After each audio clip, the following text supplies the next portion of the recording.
दक्ष news, सामान्यांच्या हक्कासाठी नेहमी दक्ष.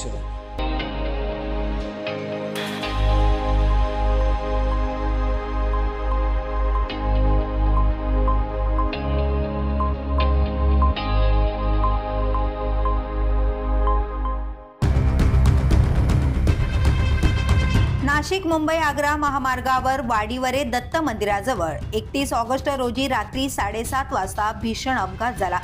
2 मोटरसायकलींची समोरासमोर जोरदार धडक होऊन या अपघातात 4 जण जखमी झाले. जखमींपैकी सदाशिव करचंद डावर वय 32 वर्ष आणि आशा सदाशिव डावर वय 25 वर्ष हे दोघे गंभीर जखमी झाले असून जितेंद्र सिंग राठोड वय 29 वर्ष आणि दीपक संजय शुक्ला वय 28 वर्ष राहणार ओझर एअरफोर्स हे दोघे किरकोळ जखमी झाले. अपघाताचे प्राथमिक कारण म्हणजे 2 मोटरसायकलींची समोरासमोर धडक झाल्याचं स्पष्ट झालंय.